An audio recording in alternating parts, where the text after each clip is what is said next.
I watch it all the time. I love watching the OTB shows with the personalities, and then I watch when I'm at home, I've got it all watching the races. And it's great now that they've got the replay of it live, like 2 or 3 minutes after post. So, they flip it off in 2 minutes, I'm going to get to see the live race. So I always take my program home with me, and I'm out back at the barn, I'm watching it at home. He is a neck in front of Sharp Humor, who will not go away. Barbaro only ahead in front. Sharp Humor runs his heart out at the rail. Sun River a closing third. Barbaro, Sharp Humor. Barbaro's got him. Barbaro wins.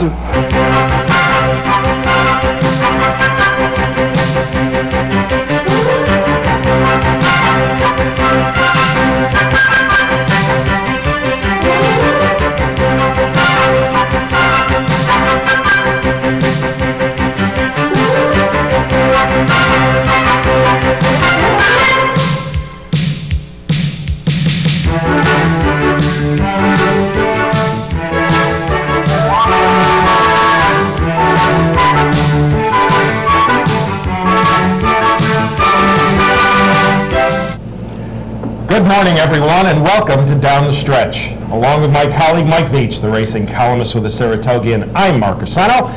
Welcome you to this morning's program on a rather chilly April 8th as we find ourselves just 4 weeks out from the Run for the Roses. And on this morning's program, bit of an unusual show. You've been watching the jump action from Aintree, and a bit later on in the program, we will break away for arguably the most prestigious hurdle race there is, the Grand National, with a field of approximately 40. That will come later on in the program. Over the next 90 minutes or so, we will also be introducing you to 3 very special guests. Mr. David HOFFMAN, who will saddle Balance, the top 3-year-old filly in the land, in my mind. She will go postered in the Ashland this afternoon, and David will also have Sacred Light for the Santanita Derby. Then we caught up with Todd PLETCHER, who had a fabulous weekend a week ago, and he's looking ahead to a number of major stakes this afternoon. And we will be joined live via telephone a bit later on from Aqueduct by local owner Don Lucarelli, the part owner of Keyed Entry, who will start in this afternoon's Wood. Along the way, we'll review the Florida Derby. We'll update our list of top Derby prospects. My partner will have a pair of pedigree profiles. So all of that and more, if you stay with us on this somewhat chilly April 8th. It's apropos. This is a day of steeplechasing in England. Okay? Yeah. And quite frankly, I'd like to ask you, would you not be more comfortable with Tom Voss or Jonathan Shepard seated next to you this morning rather than me? I mean, that would be okay, right? Hurdle racing or steeplechase racing, and this is one of the world's greatest. That's what I said. It's just you did say it. You did say it. But when I have to handicap the hurdle races at Saratoga for the Gazette newspapers, I don't do too terribly well. So how do you think I would do in a 40-horse field for the Grand National? That'll be coming up at about 11:15. For those of you who sent us the letters and the email, going to respond to those on next week's show. This week is a little bit, has been a little bit difficult with the situation from Aintree. So we will address those on next week's show. And for those of you who would like to correspond with us here at Down the Stretch, here are the ways in which you can do that. Through the United States Postal Service, Down the Stretch, Mark and Mike, Capital District OTB 510 Smith, Schenectady 12305, or electronically at viewer mail at capitalotb.com. Going to begin our brief stakes recap by taking a look at some action here in New York last Saturday. This was the Excelsior, and taking over on the outside is Funny Side, looking for his first victory since the 2004 Jockey Club Gold Cup. And after traveling so nicely down the backside, in just a moment, you're going to see Funny Side is in pretty deep water here, as a fellow New York-bred West Virginia is going to make a solid rally on the outside, go on to win it by a length and 3/4, But partner, the good thing, and you're going to see it here in the last 3/8 of a mile, Funny Side does battle on to hold second. He's certainly given everybody fits, for lack of a better term. But I thought the way Mig took him out early was a good thing for him to try to shake him up mentally. And I think obviously it worked because he did dig in here late in the game. But as you noted, a fellow New York bred won the Excelsior, a race that Funny Side won 2 years ago. I describe West Virginia, if you really look at him, as a very resilient horse who just goes out and earns you a lot of money, and it was a good, solid effort by the number 1 and number 2 in the Excelsior. So I guess the jury's still a bit out on Funny Side. I think that's fair to say. Easier competition here in New York. Didn't get the job done, but did dig down and run hard to hold second. I mean, he's sound, and we're not at the barn with him every morning, but to me it just looks like there's some mental things that they've got to clear up with him, and he can come back. I thought he looked very good for a large part of the Excelsior, and I thought that was very important. And you said it really well. Down the backstretch, he was very fluid and very smooth, and kind of like that guy we saw in his best days as a 3- and 4-year-old. So, for all that's been said, if Barkley brings him back to the winner's circle this year, that is going to be a terrific training feat. All right, and we are up to our first break. On this morning's April 8th edition of Down the Stretch, thank you so much for having joined us. When Michael and I return, we will kick off part 1 of a very detailed 3-year-old segment. We will look back at a race of the week. My partner will have his first pedigree profile, and we will unveil our updated list of our top Kentucky Derby prospects. So all of that and much, much more coming up right after these messages. I'm Barkley Tagg. I was the trainer of Funny Side who won the Kentucky Derby. And you're watching OTB Television. The OTB Television Network.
Welcome back to Down the Stretch, everyone. Mike VIETCH to my left. I'm Mark CUSANO. Before we get into our 3-year-old segment, we have got the official results from the 3rd at Aintree. Partner, what do we have? Well, this is the Scottish and Newcastle Aintree Hurdle Grade 1, and the winner is Asian Maze at $10 and $3 to place.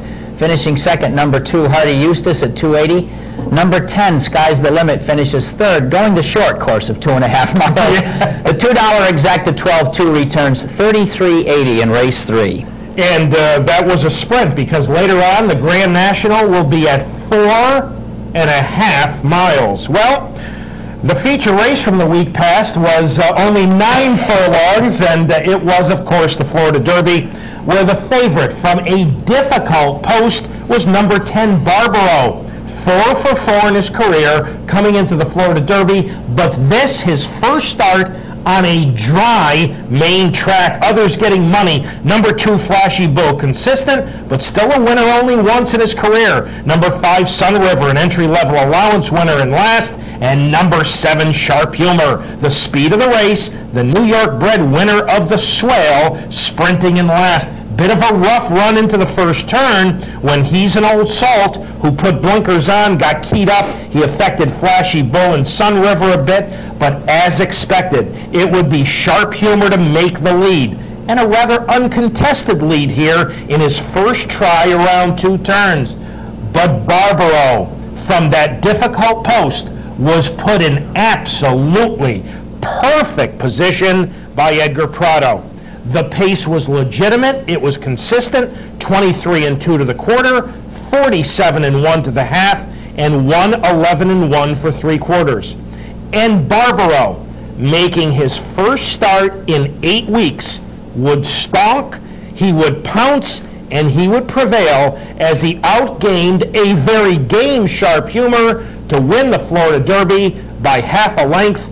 So much for the tough post, so much for the dry track, and so much for the 8 weeks off. Exactly. I mean, you know, picky people that we are, when I interviewed Michael Matz, I felt obligated to bring up those trivial things, such as post 10 at Gulfstream Park and the dry track stuff. Well, Michael Matz and Edgar Prado are driving a Lincoln Continental here, and I thought the way he broke and got himself into contention in the first turn was absolutely terrific. This is a real pros pro who was tugging down the backstretch, leveled off going into the turn, and then defeated a very, very sharp, no pun intended, foe on the inside. Another New York bred Sharp Humor, outweighs him by about 150 or 200 pounds, but nonetheless, this Barbaro is very, very, very professional, and you have to be impressed. We can, you know, just set aside the talk about what the level of the quality of the field was.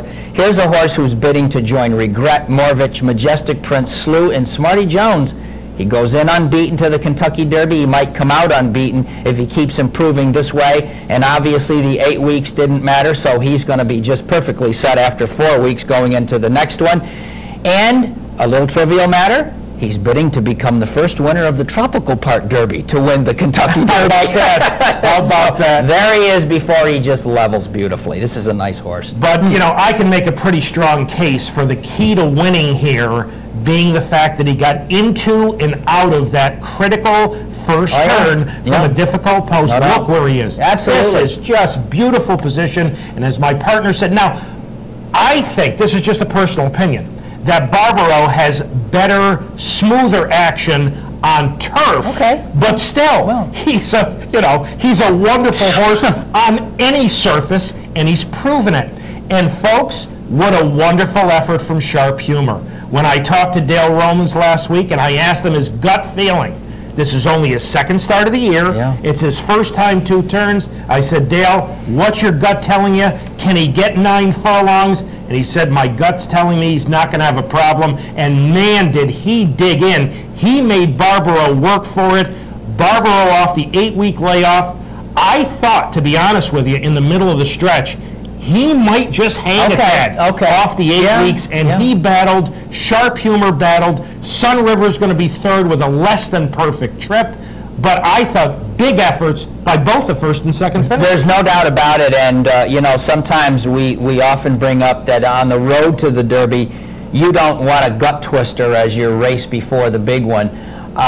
If I look at both horses physically, I think Barbaro might stand such a thing better than Sharp Humor, but then, as we're going to see in a few minutes, we're going to talk about Sharp Humor's pedigree, and this is another distorted humor. You're going to get tired of hearing me say this. They just run. That's all I can say. A minute 49 seconds was slightly faster than the race before, which was won by Bandini, a very good older horse. Good, so the time had to be quite legitimate. The exact, of course, were last week's guests on Down the Stretch. Michael Matz and Dale Romans. Barbaro now will bid to become, with a 5-week layoff, the first horse since Needles 50 years ago to win the Kentucky Derby without a race in a 4-week period.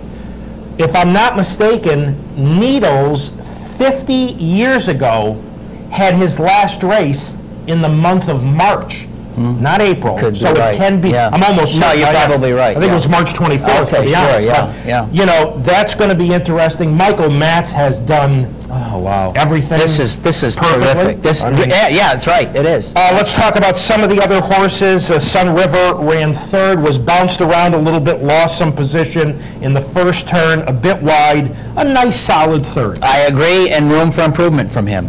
Flashy Bull, we both had him on top. Yeah. Flashy Bull comes out of the race with an electrolyte imbalance. Kieran said he just wasn't himself after the race. They call it the thumps. May very well have been a legitimate excuse because he looked absolutely terrible after he got roughed up a little bit. California shipper Sam Zace, who had post 11, who I really didn't give any kind of a chance to, ran pretty well to be fourth.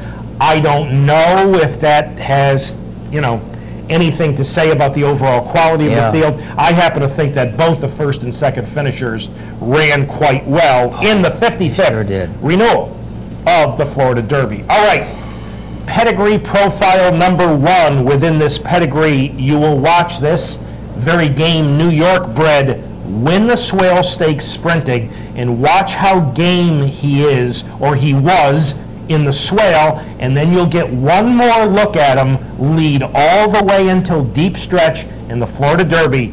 Here is Michael's look at the New York bred Sharp Humor. Mark, if this were a few years ago, I would be in the same state of confusion about Sharp Humor as I was about Funny Side. Quick young sire who was tough up to a mile, bred to a good female family with distance capability. But man, the Kentucky Derby is 10 furlongs on the first Saturday in May. With Derby sires like Silver Buck, Gulch, Unbridled, Aladar, Quiet American, and Fabiano preceding you, how do you pick a distorted humor first cropper to win the Kentucky Derby? On paper, anyways. Thankfully, this morning, that's not my predicament with Sharp Humor, whose sire is now more than proven and who is on the way to become a truly dominant force in America, and I do mean that. I feel very strongly about that. Distorted Humor is the sire of 33 stakes winners from his first 4 crops to race, and his strike rate is more than the gold standard of 10%, which is increasingly hard to attain in this time of 200 mare books. And I want you to think about that for a moment, okay? We've almost come to accept 5% stakes winners from these massive books. A couple of generations ago, 10 was the start and 15 was the stand. So for a modern sire to have a 10% strike rate is really terrific. Just 12 years old, this son of 49er, I'm talking about Distorted Humor, and keep 49er's name in mind now, is the sire of Derby winner Funny Side, Travers winner Flower Alley, and Whitney Handicap winner Commentator. By the way, 2 of those 3 are New York breds, as is Sharp Humor. Distorted Humor represents the powerful cross of 49er to a Danzig mare, and that Corvette gets added fuel in Sharp Humor. Sharp Humor is out of Bologna, an unraced daughter of champion and dual classic winner Hansel. She in turn is out of Bassouf by the wonderful Believe It and the mother of Melting Gold, who placed in the Group 3 Prance Sandringham at a mile in France.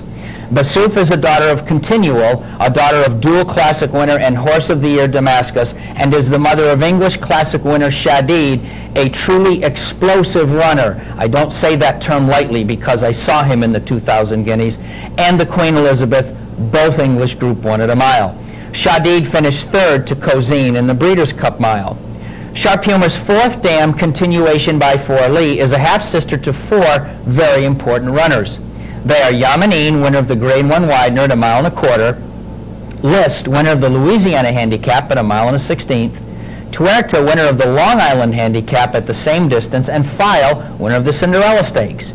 Tuerta is the mother of Swale, winner of the Kentucky Derby Belmont, and File is the mother of 49er. Were you paying attention earlier, class? Winner of the Travers and placed in the Kentucky Derby in Woodward prior to capturing the Naira Mile as a 3-year-old. This is powerful stuff. It is one thing to inherit speed and another to display it. It seems that if you have Distorted Humor as a father, you score on both counts. The lightly raced Sharp Humor has a marvelous future, and I hope the often illogical Kentucky Derby does not sidetrack him. 10 for the father, 10 for the mother, the perfect 10 this morning. Wow. That, I'll tell you, my partner's going to have another pedigree later in the show, And if you had told me up front, of the two pedigrees, this one was going to be the perfect I head. understand what It you're would have saying. surprised Yeah, me that's what you're saying. big time. Yeah. He's got speed. He's got courage. You saw it in both the Swale as well as the Florida Derby. Last week, Dale Romans told you, he doesn't run away from horses. He does what he has to do. Now, he wasn't quite good enough in the Florida Derby, but that was only his second start of the year and his first try around 2 turns. He also won the Sleepy Hollow and the Bertram Bongard, the same 2 races, which Funny Side won as a 2-year-old. Dale Romans trains, and Sharp Humor, a perfect 10 from my partner. Partner, thank you for that. Powerful. You got it. Pedigree profile number 2 coming up a bit later on in the program. There was one other 3-year-old race of note run last weekend, and it was run for a lot of money. This, ladies and gentlemen, is the WinStar Derby. And on the outside, about to take over, with blinkers back on, is Wanna Runner, the odds-on favorite. He's going to power his way to a 4 3/4 length victory over skydiving, giving Bob Baffert a 1-2 sweep in what I think was a $600,000 race. Now, Wanna Runner was a sneaky good third behind Brother Derek and Stevie Wonderboy in the San Rafael.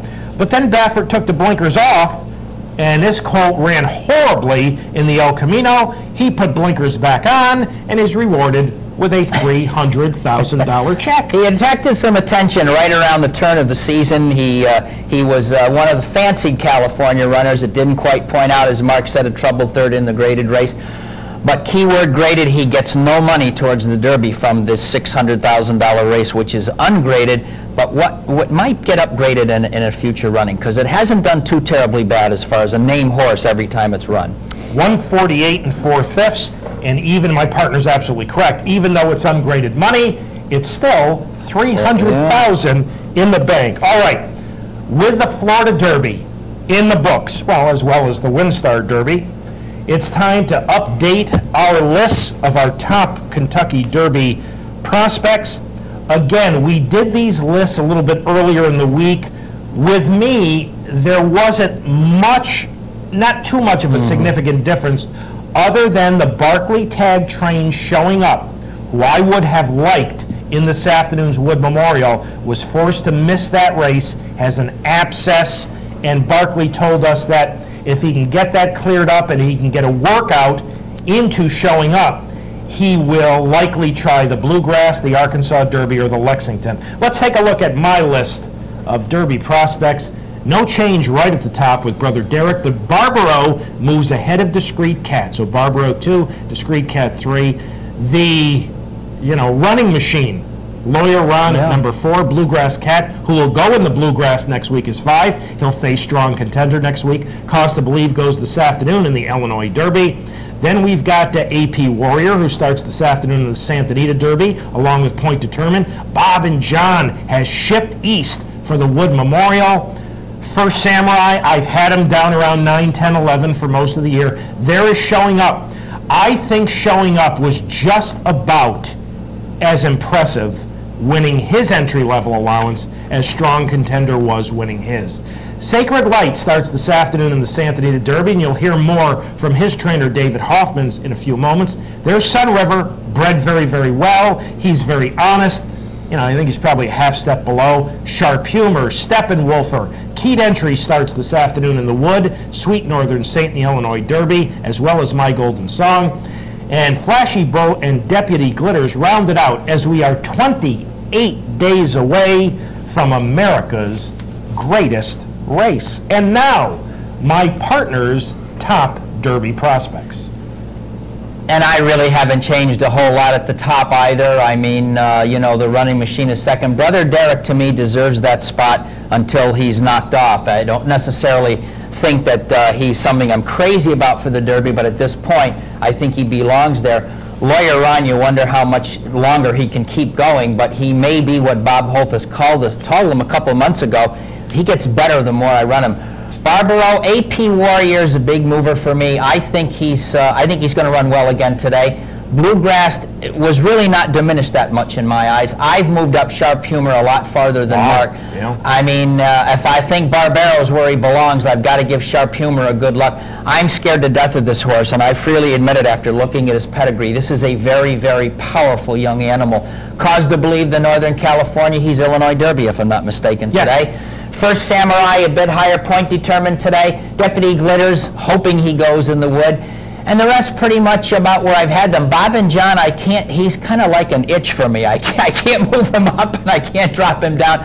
Shadow's brother, Sun River, Sacred Light about in the same spot as Mark. He could make a move forward in the San Anita Derby. Keyed Entry goes further to today, like now out of the Wood Memorial. Sweet Northern Saint in Illinois. Steppenwolfer is my big change. I thought he was going to do better the second time he faced Lawyer Ron. I understand the pace wasn't to his liking. I frankly didn't like his last race. Private Vow was dreadful in his return. Strong Contender, Mark has him in a lot better spot than I do. I just have got to see a two-turn with some other good horses on the track. We'll see that next Saturday. And we're going to see that next Saturday. And Flashy Bull, he's now 0 for 3. I liked him basically throughout the year. Legitimate excuse. But boy, 0 for 3 like that headed to Kentucky, I don't know.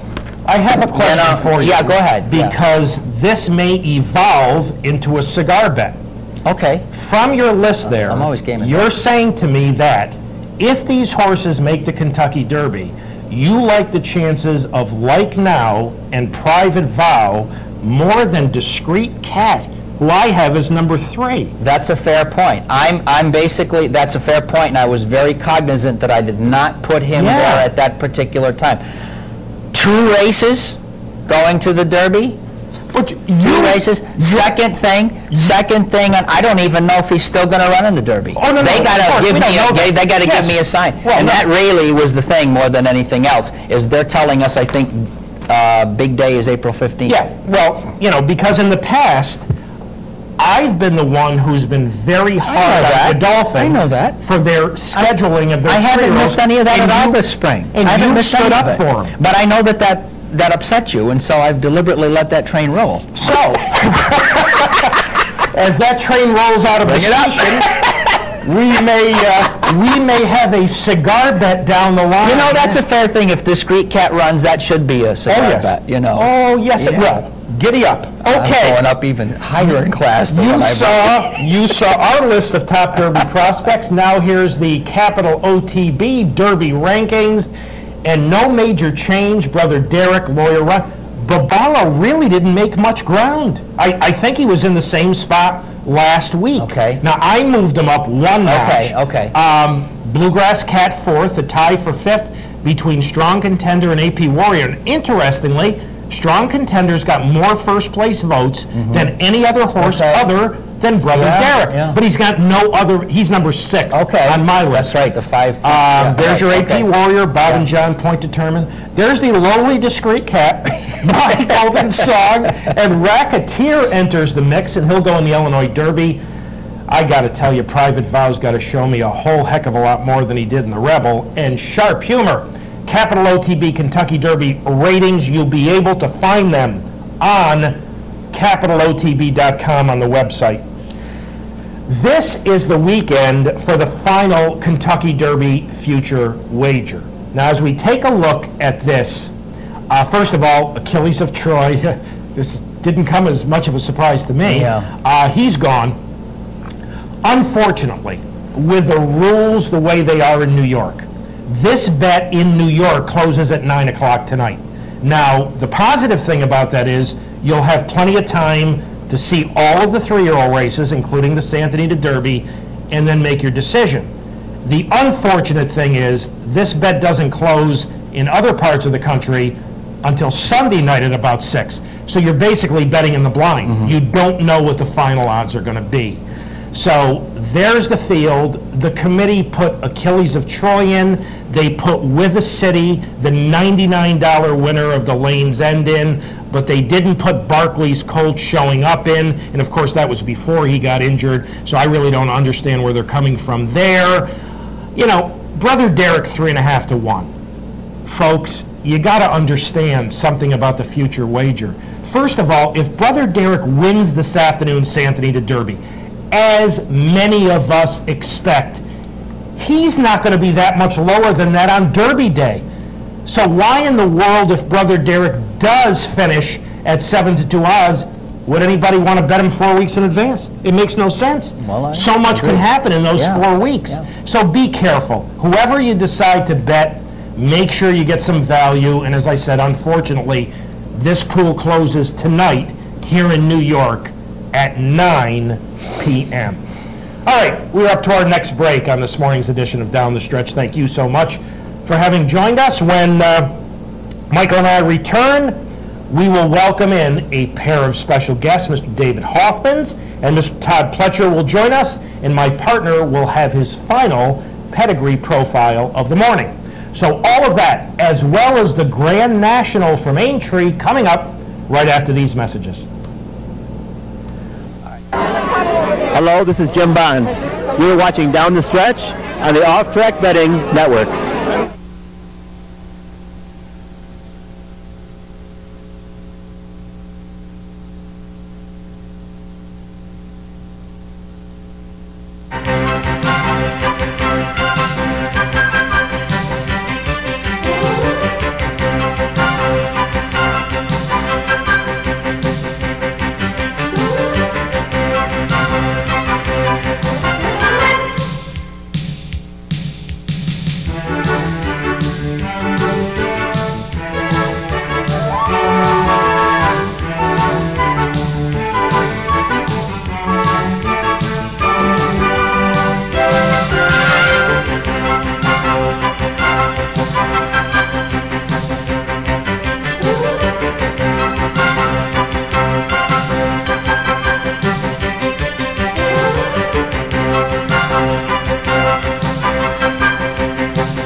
Welcome back to Down the Stretch, everyone. Mike VIETCH to my left, I'm Mark CUSANO. First guest this morning.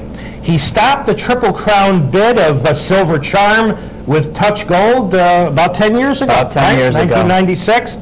Later this afternoon, he will saddle, in my opinion, the top 3-year-old filly in the land in Balance for the Ashland, as well as the up-and-coming Sacred Light for the Santa Anita Derby, where he'll face Brother Derek and AP Warrior in Point Determined.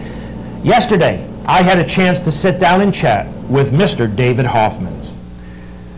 David, our audience knows that I was absolutely ecstatic about Balance's performance in her last race in the Santa Anita Oaks. Despite being wide every step of the way, she simply just drew off. Talk about this performance as well as Balance. Well, as far as the performance was concerned, I was a little concerned going on the first turn, and I was hoping that the jockey could save some ground in the second turn, but then when that happened around the second turn, she was even more wide. I was starting to get a little concerned, and then, she won so well, and after the race, I said, Victor, what happened? Couldn't you get in? He said, I didn't want to get stopped. He said, I had so much horse, I knew I could go by these. I knew even going wide that we were in good shape. So that was pretty impressive race for me to see her do that. David, early in her career, she seemed to be quite anxious, but in her last couple of starts, she's appeared to be a bit more settled and much more professional. Would you address that, if you would, please? Yeah, she was. She was younger. She was mature, last year, and she really just, all she wanted to do was just run as fast as she could, and it was a hard time getting her to relax. I think in her first race, she got wiped out at the start. That's why she was so far back. But in her subsequent races, she really wanted to get it on and go, and now she's matured, and Victor said he can put her anywhere he wants. If she wants to be on the lead, she'll go, and she'll respond to him, and he can take her back now. So she's a smart filly, and she's really responded to it. You know, that is a perfect segue to my next question, because, David, we know that the Keeneland strip can be quirky at times. I mean, at times, inside speed is golden there. You've gotten her to relax a little bit and taken her off the pace, but does the Keeneland racetrack itself cause you any concerns? The only cause for concern I have here is if it rains again today and we have a muddy surface tomorrow. I think that really gives the advantage to wait a while, because I'm not sure how Balance will handle it. She has run in a track that was a little off, and she ran well, and she ran well on the turf, so she'll probably handle it, but I'm not sure. But wait a while seems to relish the off-going, and I think that would give her the advantage tomorrow if we get a lot of rain in here tonight. As far as if it's a fast track, our plan is to lay close, and she can do that. She can lay close, or, like I say, she can come from off of it. If they're going fast, she'll be a little further back. If they're not going fast, she'll be right up there with them. David, this next statement may be a rather major understatement, but Balance isn't the easiest filly to train, is she? No, she's very difficult. She has her own way of doing things, and she's a little unpredictable in the mornings. Not like her race record would lead you to believe. You know, in the afternoon she's so consistent and just does it right. But in the morning she has her own way of doing things, and you just have to do it her way. I saw in the form today they have a picture of her on the cover, and it said headstrong, and that's about right. She is headstrong. I mean, she's like a teenager. You know, she thinks she knows everything, and she thinks she knows how to do it best. And we just kind of stay out of her way and let her pretty much do what she wants to do. Well, I guess when they're as good as Balance, you don't mind letting her do what she wants to do. David, That's right. Is she as good on grass as she is on dirt? I think so. She may be a little better on the grass. I'm not really sure about that. That's my feeling. When we get back to California after the Kentucky Oaks, I'm probably going to breeze her on it a couple times just to really see. She's had the 2 races on it, and she was impressive both times. You know, it's a question I really never asked Victor, so it's one I will ask him. But right now we're concentrating on the dirt. But I have a feeling she could be better on the grass. Well, the reason I asked you that question, David, is because obviously the next logical step after the Ashland is the very prestigious Kentucky Oaks. But since you've got a filly who's so talented on both surfaces, I was wondering if the American Oaks, a very rich race, if the American Oaks ever came under consideration. Sure has. We've talked about it in depth, the Emmerins and I, and that's not out of the realm of possibility. That could be her next start after the Kentucky Oaks.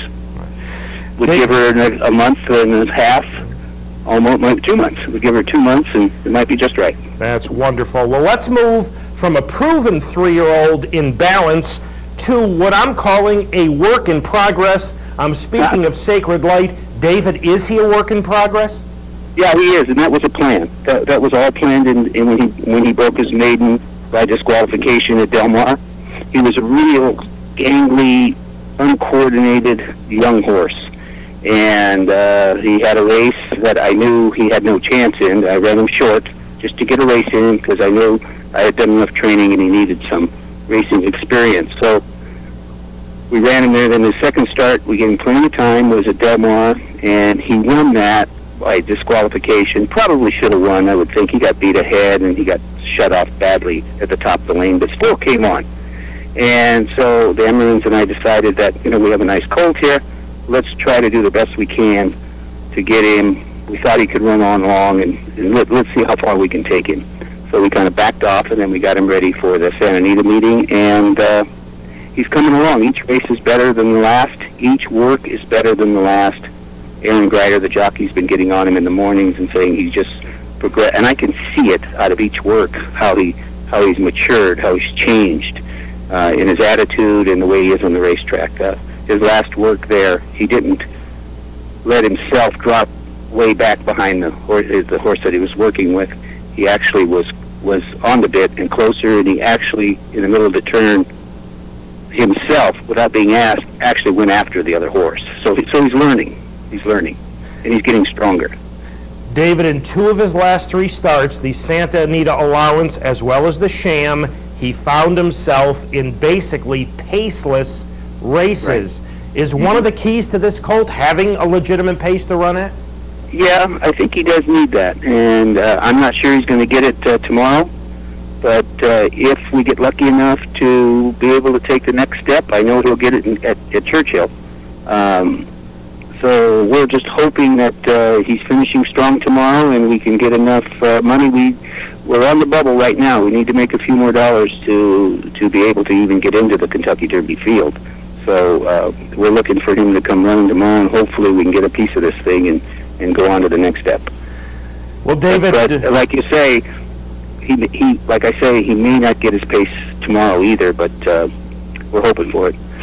Aside from the possibility of needing the graded stakes earnings, what will Sacred Light have to show you in the Santa Anita Derby in order to punch his ticket to the big dance? He'd have to improve. He'd have to come running at the end and keep running to the wire. He would have to, probably I would say he'd have to finish 3rd or better. Well, David, as always, I want to thank you very much for having joined us this morning on Down the Stretch. We always appreciate it. Congratulations on all the success, and all the best later on with Balance and with Sacred Light. Okay, thanks for calling. David Hoffman's, ladies and gentlemen, the conditioner of the Ashland favorite Balance, as well as a Santa Anita Derby threat in Sacred Light. Thank you, David. Nice to have David back on the program. At Keeneland, our Julie Hoxie just got off the phone with the folks in Lexington.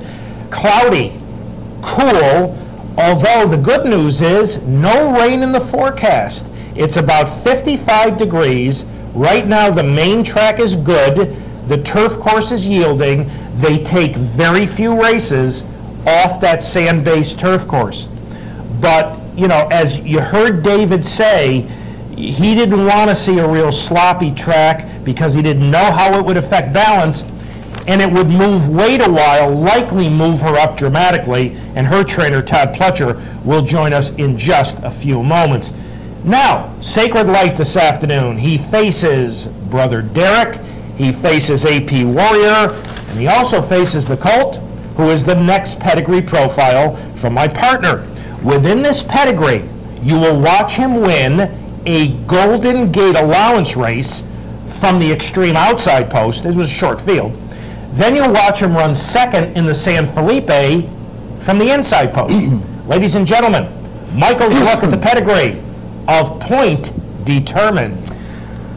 Well, Point Determined may be in the Baffert barn in the Golden State, but he's very, very Maryland. He is a son from the first crop of Point Given, whose offspring are taking their time, even though he, Point Given, was a dynamic winner of the Grade 1 Hollywood Futurity as a 2-year-old in a performance that on the spot had his trainer and his fans thinking Kentucky Derby. Maybe few horses have been so proclaimed by Bob Baffert 6 months out. He raced 6 times as a juvenile and early enough to be part of the Del Mar meeting. Point Given's Derby Kentucky didn't pan out, but the Derby Santa Anita did, along with the Preakness, Belmont, Haskell, and Travers on the road to Horse of the Year. He was, at that time, and maybe still so, the only horse in history to win 4 consecutive $1 million races. When he went to stud, he was so good-looking and so accomplished, speaking of Point Given here, that a lot was expected. However, his early yearling returns, a little more than $140,000 for his first group, were only a bit higher than his $125,000 stud fee, which has now dropped to $50,000 for 2006. Maybe Point Determined is about to come to the rescue. Again, as I pointed out earlier, Point Given was a precocious and powerful juvenile. As a sire, at this point, he had no juvenile stakes winners, his best runners being Go Between, who placed in the Pilgrim Stakes at 1 1/8 miles, and Claremont, who placed in a race called the Anna Fisher Debutante at Ellis Park. That's it, folks. First crop on the track. Not too good. Point Determined's mother is Merengue, a Maryland-bred daughter of Broadbrush, who earned more than $300,000 the very honest way. Her best effort was probably her win in the Grade 3 Annie Arundel Stakes at Laurel, going 1 1/8 miles. She raced 13 times that year, 1998 as a sophomore, winning 6 times in Mid-Atlantic company. Merengue also placed in the Grade 3 Pimlico Distaff at 1 1/16 miles the following year. Merengue is out of Maryland-bred Sentimental Tango by Sentimental Slew, winner of the 6 furlong Smart Angle Stakes, who in turn is out of Royal Tango by Princely Pleasure. Royal Tango's daughter Silver Tango won the Conniver at 7 furlongs and the Francis Scott Key at 6 furlongs, along with a placing in the Grade 3 Pimlico Oaks at 1 1/16 miles. The next 2 dams, Tango in Paris by Mid-Atlantic sire Cyan and Dancer's Gem by the Immortal Native Dancer, produced no stakes winners. We must go to the family of 6 dam Tourmaline by Nordlicht to find a decent runner in Brian G., who won the Westchester at 1 1/8 miles, the Pimlico Special at 1 3/16 miles, and placed in the San Juan Capistrano at 14 furlongs, and his half 2-year-old stakes winner Pepperwood, who later placed in the Coaching Club American Oaks at 10 furlongs. So perhaps it is Point Determined, who at $750,000 as a 2-year-old Barrett's March sale was far and away the highest price point given to sell from 223 offerings in 2005. Perhaps it is Point Determined who's going to put Point Driven on the Grade 1 map he so forcefully occupied in the summer of 2001. Sire gets a 9.5, that's sort of on reputation and inbred stamina his own. Dam, the best we can do is 9.1 for an overall 9.3 on paper for Point Determined. And as Mark said about a half an hour ago, if you showed me both names straight out before you did the paperwork, this would have been the guy with the bigger number. It is not there, and it won't be there unless this guy runs big in the Derby. So Point Determined, never worse than 3rd and 5 starts, but his biggest win thus far, a Golden Gate allowance score. You just saw that, placed in the San Felipe, owned by the late Bob Lewis along with his wife Beverly, trained by Bob Baffert, and the VIETCH rating overall, much lower than most people would think, at 9.3. Patrick, if you've got the recap page of all Michael's pedigrees, which I did not have on the rundown, we will take a look at it. Thank you very much. Patrick. Sharp Humor now 2nd at a perfect 10, and Point Determined 10th at 9.3, right below Discreet Cat. All right. Special guest number 2. Last Saturday, he won 4 stakes races. This afternoon, he will be represented in the Wood, the Carter, the Ashland, the Apple Blossom, and the Oaklawn Handicap. Folks, when you talk to this young man, it's a rather lengthy interview. And on Thursday, I had a chance to sit down and chat with 2-time Eclipse Award winner, Todd Pletcher. Todd, let's begin by looking back at last week and your thoughts on Sun River's, well, less than perfect trip 3rd in the Florida Derby. Well, I was very pleased with his effort. I thought he ran a big race. Got shuffled around a little bit in the first turn. Obviously Barbarella was trying to get some position from the outside post, and about the same time he was coming over, Flashy Blue was moving out a little bit, and we kind of took the worst of that. From that point on, we didn't have a bad trip per se. We just had a very wide trip. And as you know, Gulfstream's not exactly the best place to be coming from off the pace to begin with, and it's just hard to run down horses from that position on that racetrack. So I thought, considering all those variables, he ran a big race.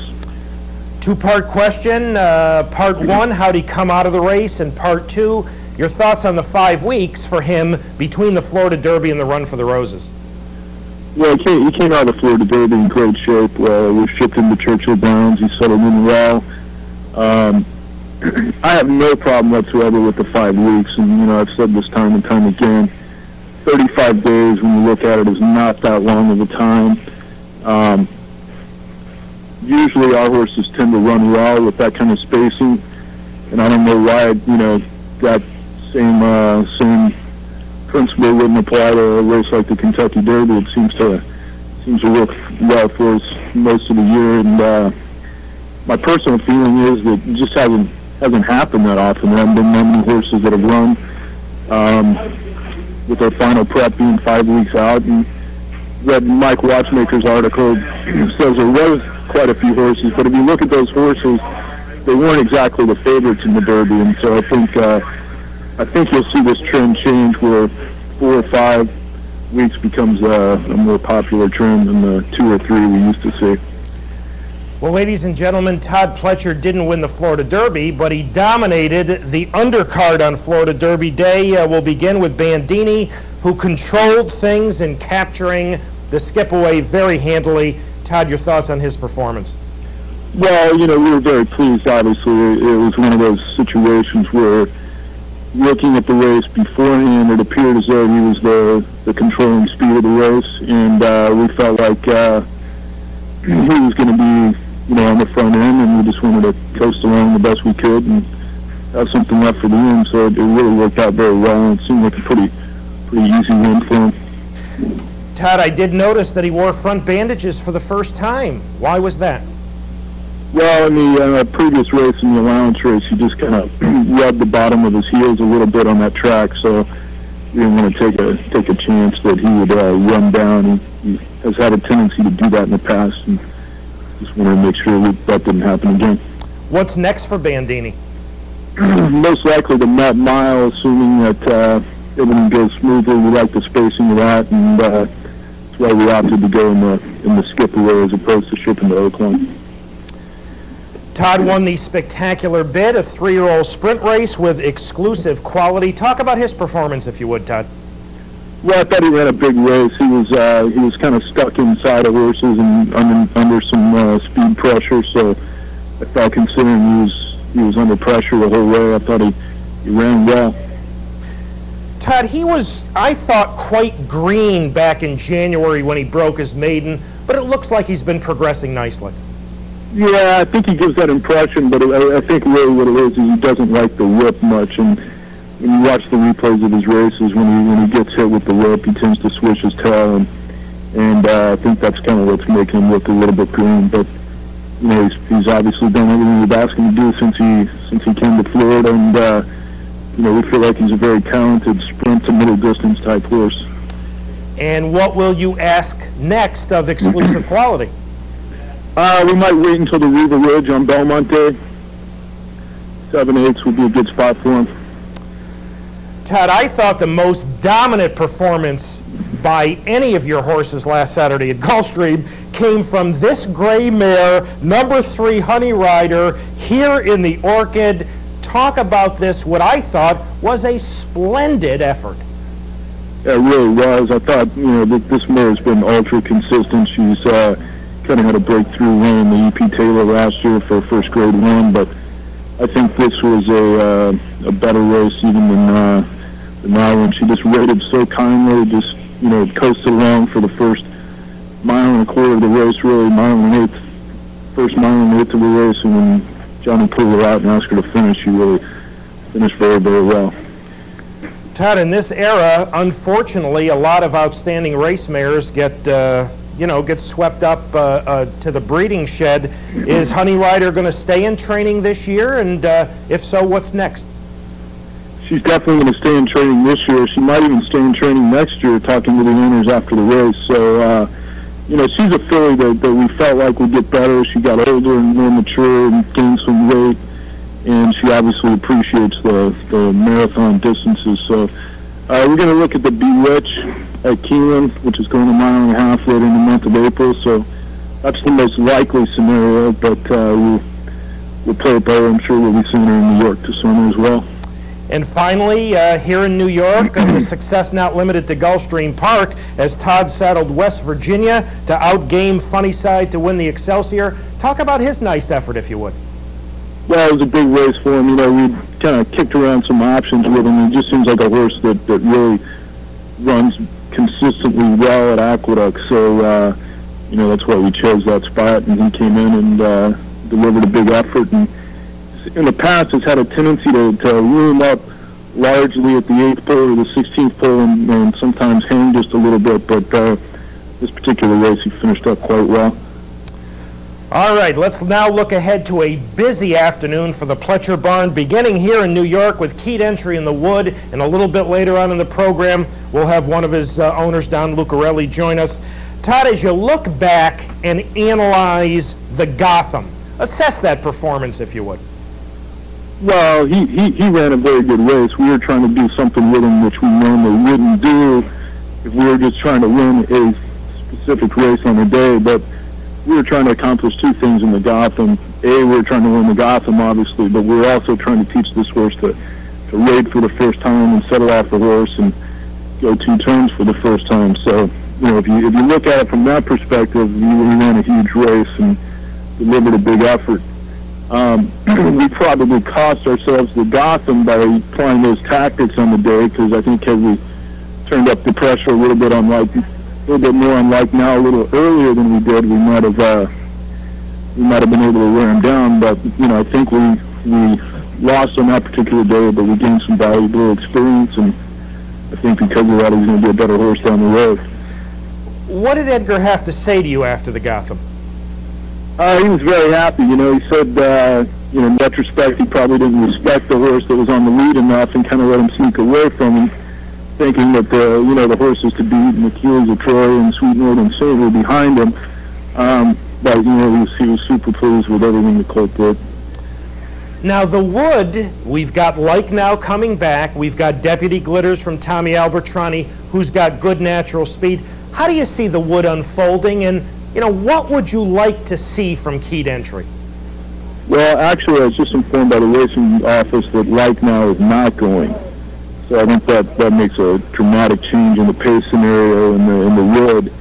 With him not in there, it looks like to me that we're going to become the main speed of the race. And now we've taught him to come from off the pace in his last start. I think we can do that down the road. Now you're looking at a significant $750,000 grade 1 race. So we'll probably let him run away from the gate a little bit this time, and if he's on the lead, fine, and if someone else wants it, that's fine too. But we're not going to be looking to take back without a clear front runner in there. Todd, what will it take from Keyed Entry this afternoon for him to go on to the Kentucky Derby? Basically, we just need him to run well. I think he's already stamped his card, and if he runs well and comes out of it in healthy shape, I think he deserves his chance at the Derby. At Hawthorne later this afternoon, My Golden Song will go in the Illinois Derby. He a close 4th in the Fountain of Youth. Your thoughts on My Golden Song? Well, he's a horse that has been running well at Gulfstream, but we've been a little bit frustrated by the end results. He's kind of put himself in a good tactical position, lost that position a little bit on the far turn, and then come on again strongly in the stretch. So we felt like bypassing the Florida Derby and going to Hawthorne where we get a longer stretch run was going to suit his style a lot better. Todd, you have watched very closely the Florida-based group of 3-year-olds this winter, both the stakes runners as well as the impressive allowance winners, Strong Contender and Showing Up, who you will likely face off against at some point. What are your overall thoughts on the Florida group of 3-year-olds this year?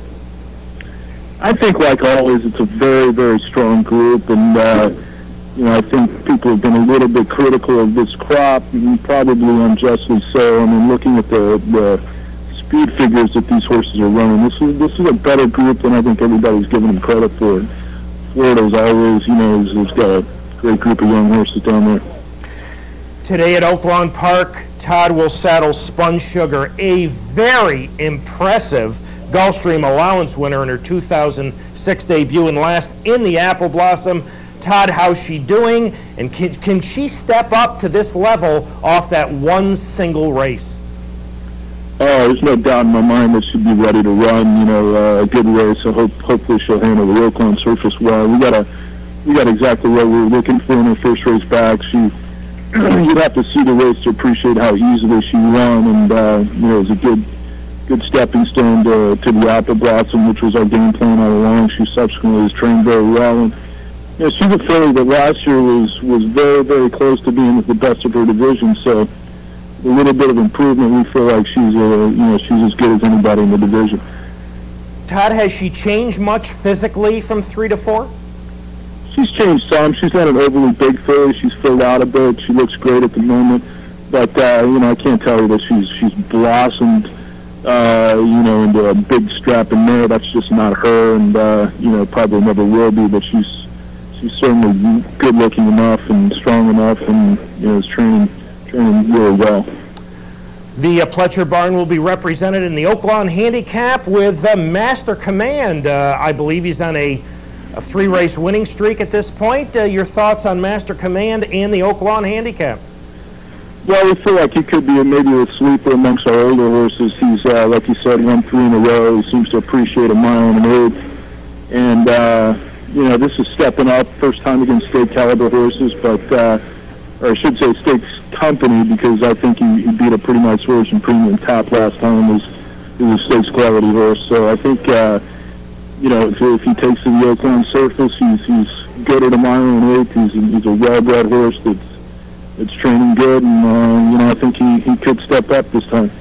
At Keeneland this afternoon, the prestigious Ashland, and Todd, you'll be facing the outstanding filly from David Hoffman's Balance with Wait a While. Talk about her, if you would, please. Well, she's a filly that is probably, at the end of the day, I think, you know, turned out to be doing her best running on the turf. Even though she won the Devon Adele by 14 lengths in the slop, to me, the most impressive race still has been when she broke her maiden on the turf at Belmont. We're hoping for some rain at Keeneland. If track comes up sloppy, you know, that might be the equalizer for her in terms of stepping up and beating a filly like Balance. I mean, Balance has been most impressive. I would say everybody in the race would need to step up a notch to be able to handle her. But, you know, Keeneland's a funny surface. Horses don't always fire their best shot there. It comes up wet, you know, that could help us a lot. And, you know, we're hoping, obviously, that Philly wins, but this situation, she's in the top 3, it would mean a lot to her residual value as being a grade 1 race. But hopefully it'll rain, and that might give us a chance. Speaking of Keeneland, next Saturday, Bluegrass Cat will have his final prep for the Derby in the Bluegrass Stakes. Todd, how's he doing? Doing very well. He had a great work before we left Palmettos. Settled in Churchill really well. My first impression is that he really likes the surface of Churchill. He's getting over it well. So, you know, we're looking forward to the Bluegrass and hopefully on to the big one from there. Todd, did Bluegrass Cat, in your mind, have a legitimate excuse when he was beaten at 2 to 5 in the Tampa Bay Derby?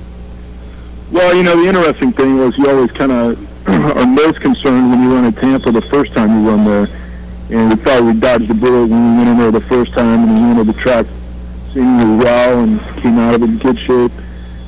He didn't seem to handle it as well the second time, and I think part of that was the track was a little different on that day. It was just, they hadn't had any rain in the area for a while. The track was drier and cuppier than it was the time before, and John Velasquez said he really struggled with the racetrack around the turn. He lost his action a little bit, and subsequently pulled off the shoe, which we think happened in the turn. And, you know, Deputy Glivers ran a big race, not taking anything away from him. He did run a big race, and, you know, we were second best on the day. But I think considering those factors, that he should improve, and I think the mile and an eighth is going to help him probably as much as anybody.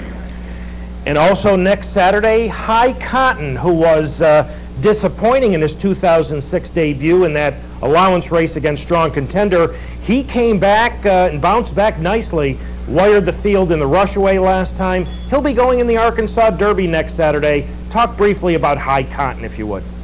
Well, you know, like you said, he had a disappointing first start. Got it straightened away. He came back and ran a big race in the rushaway to get us back in the mix. And, you know, now obviously we need him to step up to that next level against some tougher horses in the Arkansas Derby, but he looks good and he's training well, so we're optimistic. Just a couple of more quick questions for Todd. Todd, I'd like to get your perspective on this. You went to Dubai with Magna graduate and host, got a pair of fourth-place finishes, but I'd like your perspective on the UAE Derby. You faced Discreet Cat last summer at Saratoga. You saw him in that baby race. And then you saw him win the UAE Derby. What are your thoughts on Discreet Cat? I'll tell you what, I was very impressed. I thought he ran a huge race on the night. Timing-wise, you know, his time stacked up very, very favorable to the World Cup. You know, the only question mark I would have would be the competition that he ran against on the day, but he did it the right way and the right style. And you know, I'll be interested to see what he comes. I think he's a horse that we're going to have to contend with.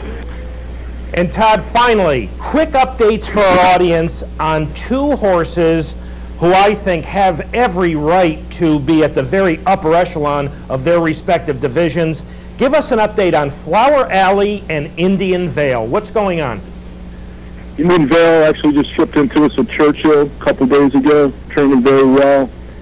We'll probably see her early in the meet at Belmont, or mid-meet, and Flower Alley is actually shipped in Friday, and you know, he's been working 3 or 4 times at the farm, and same thing, you know, probably see him in mid-May, early June at Belmont. Well, Todd, as always, I want to thank you very much for having taken time out of your very busy schedule to have joined us this morning on Down the Stretch. We always appreciate it. Congratulations on a terrific year thus far, and all the best later this afternoon from coast to coast. All right, thanks a lot. Todd Pletcher, ladies and gentlemen, via telephone from Kentucky. Thanks so much to Todd for having joined us. From Kentucky to England, we are about to go to Aintree for the running of one of the most prestigious races, the Grand National, approximately 4.5 miles, a field of 40. There's a look at the odds. The parimutuel field, which I believe has 21 entries in it, is currently the favorite. The two horses that all the European analysts are talking about are Hedge Hunter, number 2, and Clan Royal, number 16. So let us go to Aintree. We'll pick up the live feed. You see the odds and the exactas. Phonabet is open if you like somebody in the Grand National. Best of luck. We'll be back with you in about 10 or 12 minutes or so with our final special guest, Mr. Don Lucarelli. But for now, the Grand National from Aintree.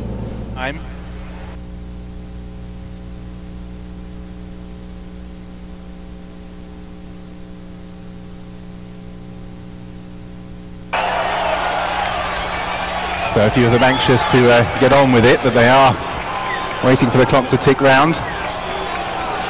Clan Royal lining up on the inside. Hedge Hunter also up the inside route. And I think he's going to want to take a turn.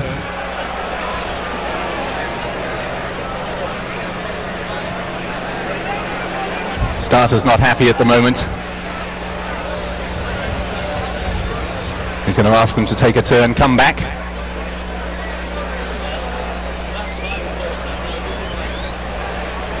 Yeah, they're very keen here, Nick. A few of them on the outside.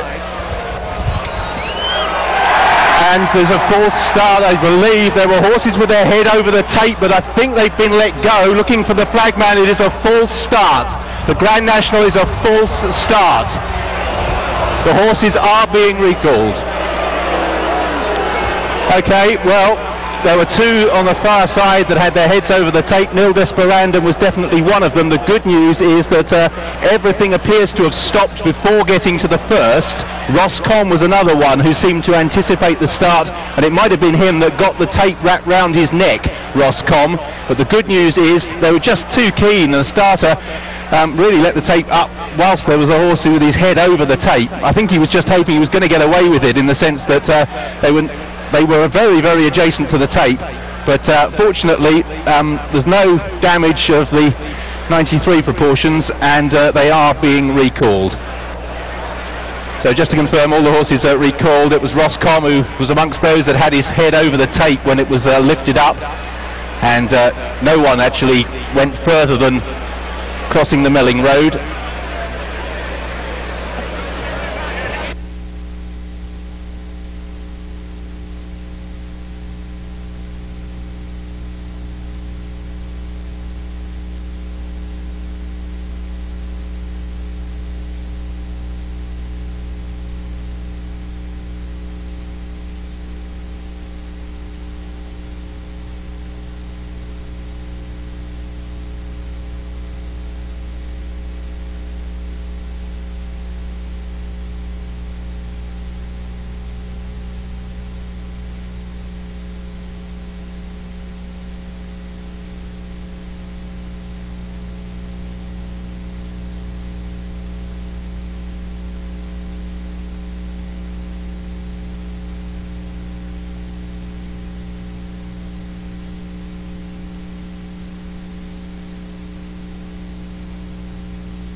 But they're going to need to mend the tape, which is currently in half. Clan Royal went further than any other horse, but as I say, was actually never really tanking along, and fortunately, I think a few of those riders were well aware that Roscom had got entangled in the tape, and full marks as well to the flag personnel down on the Melling Road, easily communicating to the jockeys that there was a false start.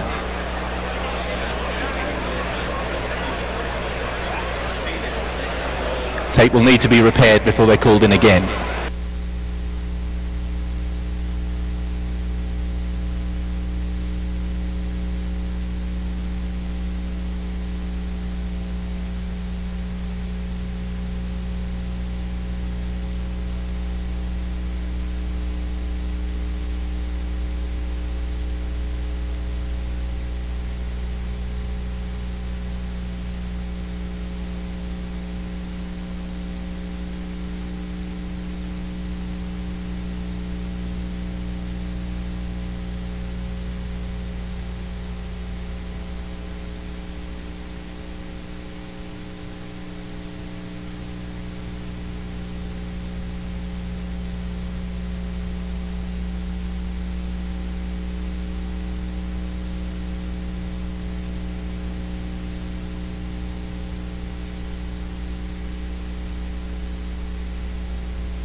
So starter is on his rostrum again.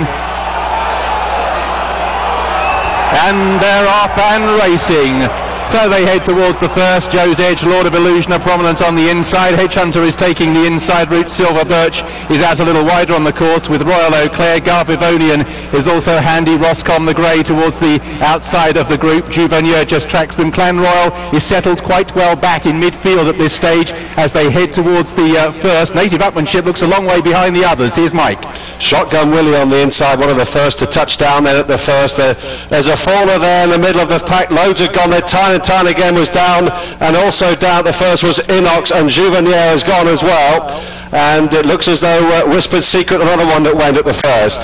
Going towards the third then, the first open ditch of the race, and on with the cheek pieces and nose bandits, Shotgun Willie from Lord of Illusion at lead, from Rinkery in third, Puntal in fourth place, and then Bally Cassidy on the outside is first goal with a good sit at this stage.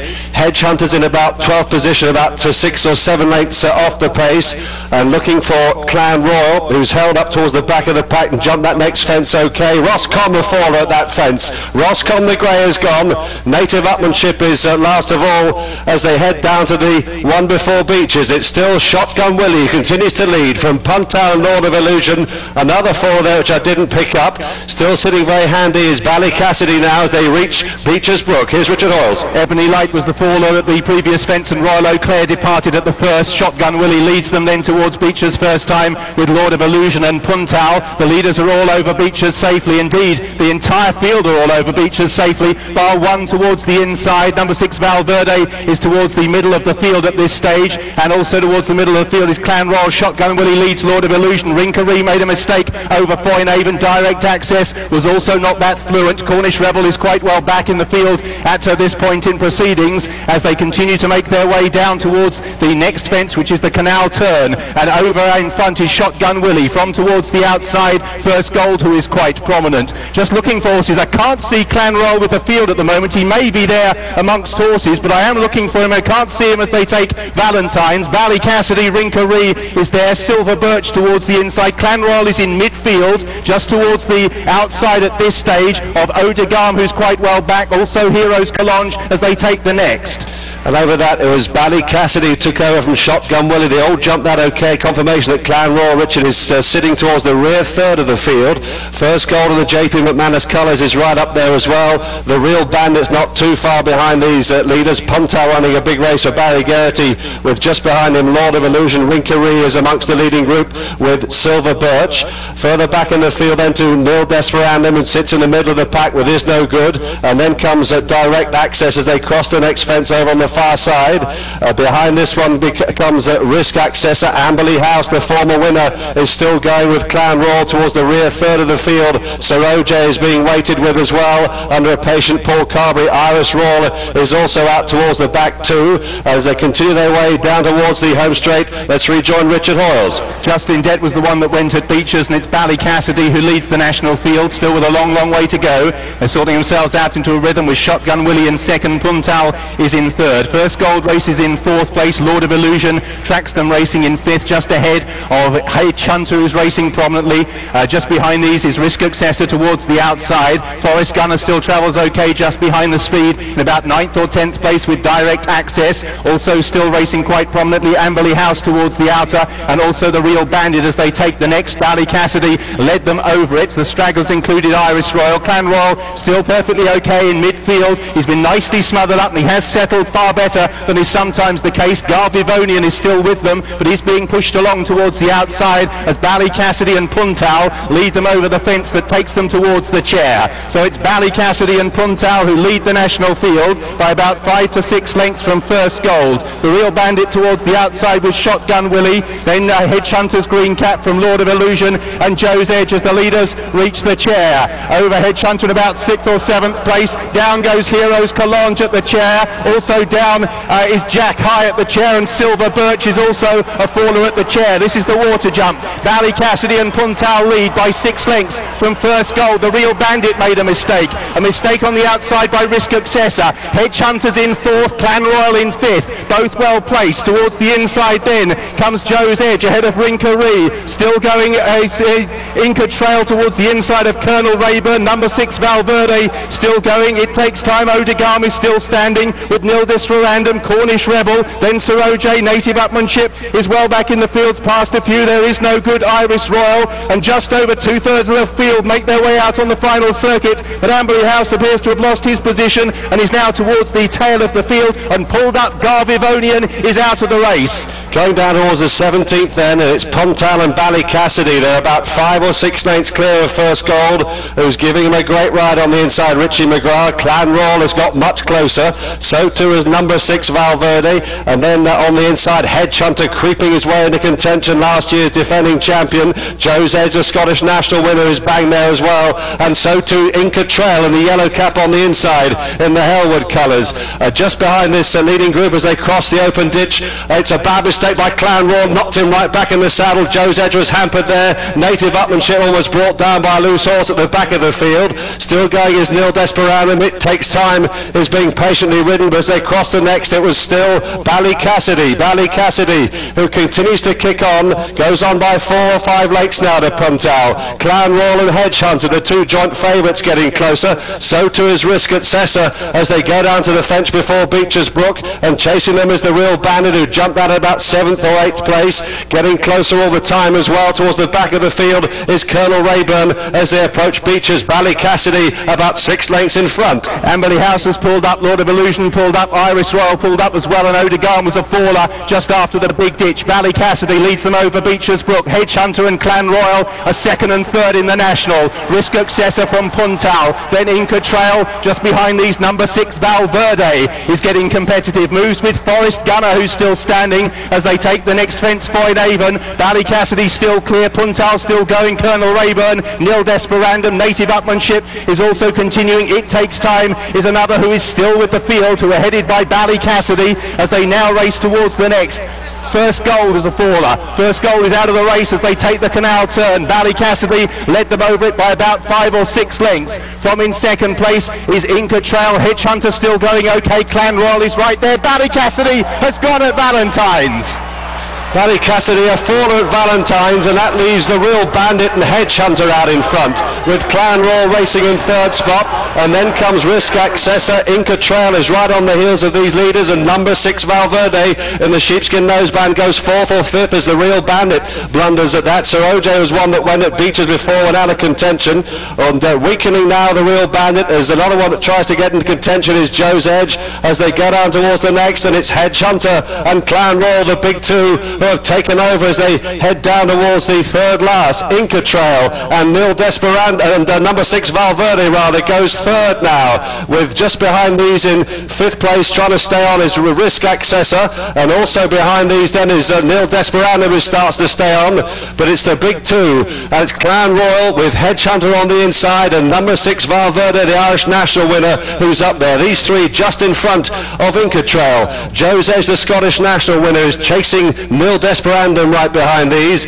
and then just on the heels of these leaders, still travelling okay, it's the white face of Forrest Gunner as we rejoin Richard Hoyles. There are only 10 left standing in the National. Native Upmanship refused. Colonel Rayburn pulled up. The Real Bandit also pulled up, and there's some big names among this front group. Hedge Hunter, Clan Royal and number 6 Valverde are the first 3 in the National. They were prominent in the market. They're still prominent at the business end of the race. They're being pursued by Inca Trail Yellow Cap, Nil Desperandum racing in 5th place, then Risk Accessor who is 6th as they take 2 from home. Hedge Hunter leads narrowly from Clan Royal, number 6 Valverde on the outside, Nil Desperandum in 4th place, and they're now away from Risk Accessor. The final fence in the National, number 6 Valverde jumps to the front.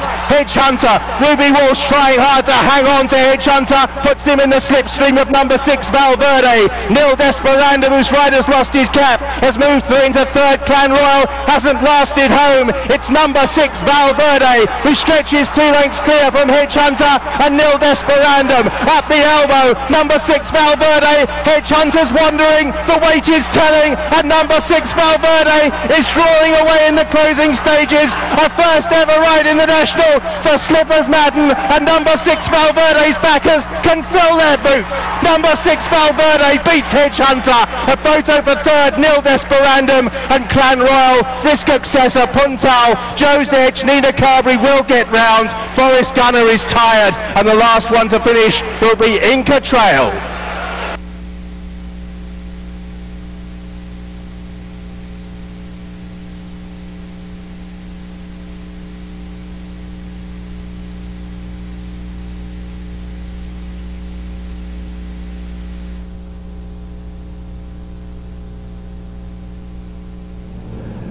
The Grand National goes to number 6 Valverde over Hedge Hunter, the latter the defending champion in here, who had to carry a tremendous amount of weight. I believe number 6 Valverde, part of the pari-mutuel field, which was the betting favorite. Hedge Hunter unofficially second. A photo for 3rd between Clan Royal, who was one of the choices, and Nil Desperandum, who was also part of the pari-mutuel field. Ladies and gentlemen, they started with 40. They finished with 9 or 10, 4.5 miles over huge fences and water jumps. That makes the Travers look like a sprint.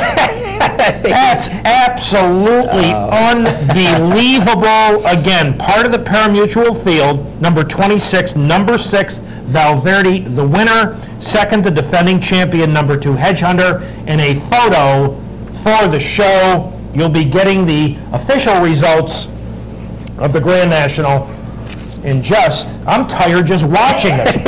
Okay. Our final guest this morning joins us somewhere near the George Washington Bridge on his way to Aqueduct for the $750,000 Wood Memorial. Ladies and gentlemen, the local owner of Keyed Entry, Mr. Don Lucarelli. Don, welcome back to Down the Stretch. Glad to be back, Mark and Mike.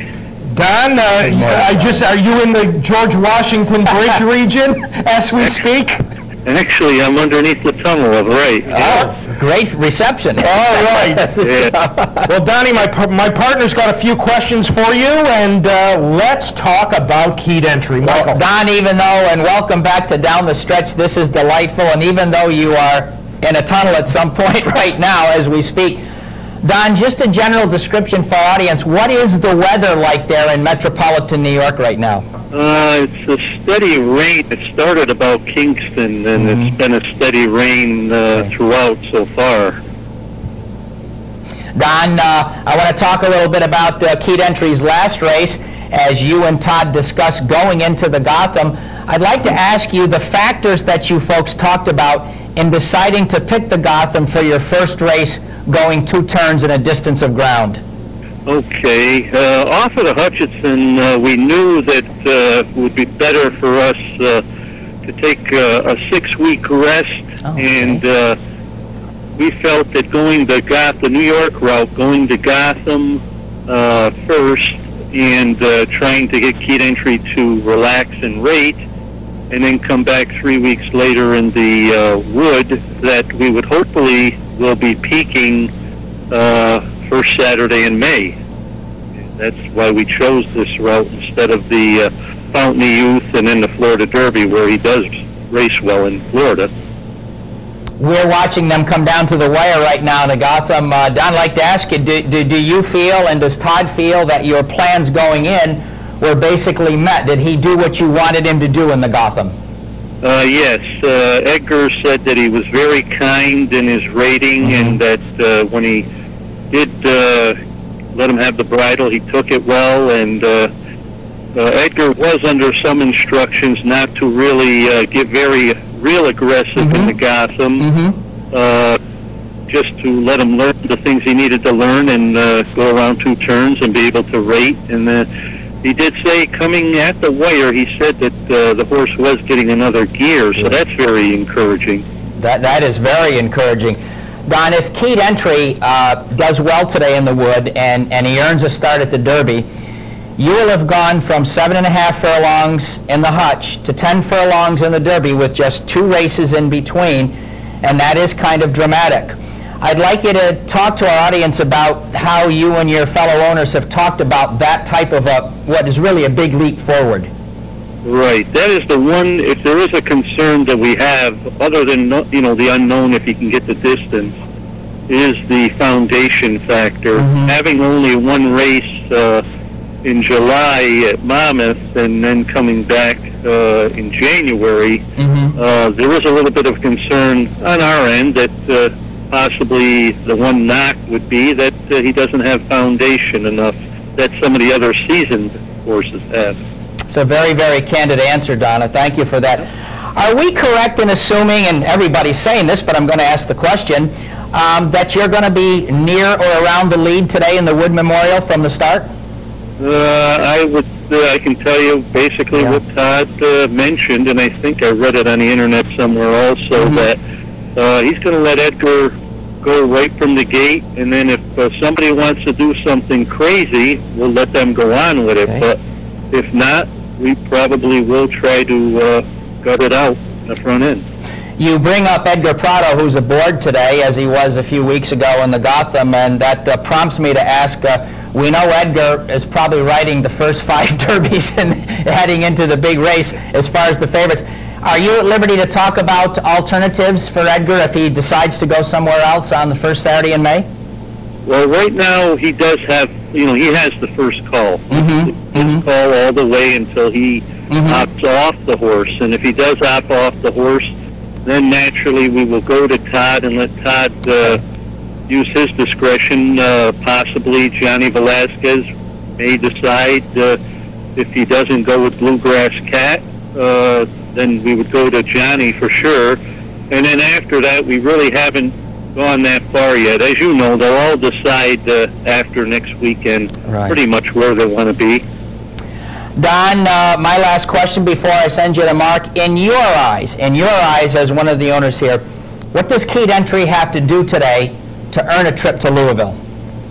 Well, saying that he gets a good trip and seeing that he does finish well and gallops out well, I think that's enough.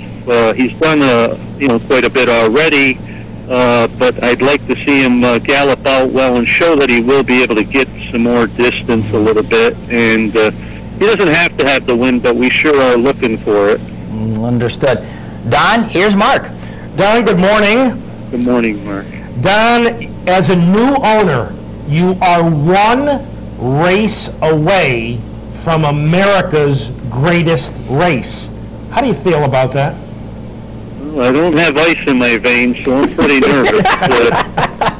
Naturally, first experience and all, we're very excited, and as we get closer to that 4:45 post, I'm sure I'll be a basket case. We're really on cloud nine. Yeah. Really. Well, Don, I want to thank you again for having joined us this morning on Down the Stretch. We want to have you wish your wife Barbara all the best for us, and I hope that the next time that we're chatting with you is on Kentucky Derby morning, live from Louisville. I hope so too, guys. Donnie, thank you and all the best this afternoon. All right, thank you. Good luck. Don Lucarelli, ladies and gentlemen, the local owner of Keyed Entry. This is the word, and of course, you'll be updated right here on the network with track conditions at Aqueduct. But here's what we have from Aqueduct. Speaking to Assistant Superintendent Jerry Porcelli, rain since 5 o'clock this morning. The track is currently sealed. They are expecting more rain in the next hour and a half to 2 hours. The track will be muddy or sloppy. Whether or not they open up the racetrack will be dependent on the weather over the next several hours. Obviously, Keyed Entry ran huge in the Hutchison over a sealed, sloppy track there. Yeah. But as I've cautioned people for the 111 years I've been doing this, just because a horse handles a sloppy track at one venue doesn't necessarily mean he's going to handle it at another venue. But with his natural speed, and Todd told me in the interview, we're going to run on out of there. And if somebody wants to go nuts, we'll sit off them. But this is a $750,000 grade one. So while we'd like to get to the Kentucky Derby in the best shape we could be in, let's win this first and foremost. So thanks to Don Lucarelli for having joined us, and best of luck this afternoon.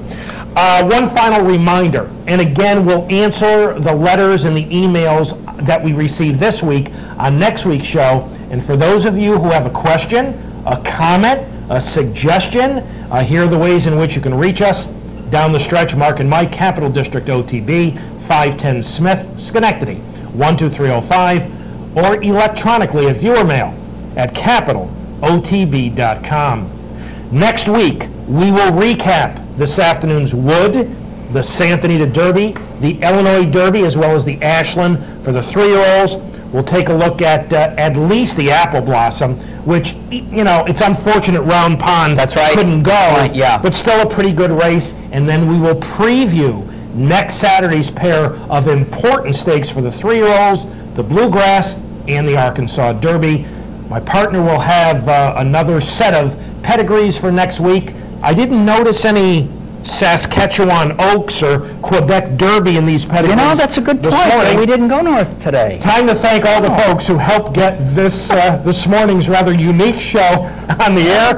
Pat Peretta directed, Pete Persico and Dan Hayes and Kurt Fleck, our associate producer Julie Hoxie, and special thanks to this morning's guests, Mr. David Hoffmans, Mr. Todd Pletcher, and Mr. Don Lucarelli. Have a great weekend. You too, and I'm going to salute the winner of the Grand National. That was really impressive. So, by the way, Clan Royal won the photo for third, so it's number 6 Valverde, part of the pari-mutuel field, the unofficial winner. Second place finisher Hedge Hunter, last year's Grand National hero, and finishing third Clan Royal. You will get those official results coming up right here on the network. Again, tremendous racing this afternoon. Yes, there is. Folks, The stakes races this afternoon begin with a Bayshore at approximately 4:12. The Oaklawn Handicap is the last one at approximately 7:05. So in that 3-hour window, approximate 3-hour window, you're going to have the Bayshore, the Wood, the Illinois Derby, the Carter, the Ashland, the Santa Anita Derby, the Apple Blossom, and the Oaklawn Handicap. That's one terrific afternoon of racing. So enjoy it. Have a See good you weekend. next week. Ladies and gentlemen, as always, thank you so much for having joined us this morning on Down the Stretch. Enjoy all this great racing action this afternoon from coast to coast. Have a wonderful weekend and a terrific upcoming week. And Michael and I will see you next week.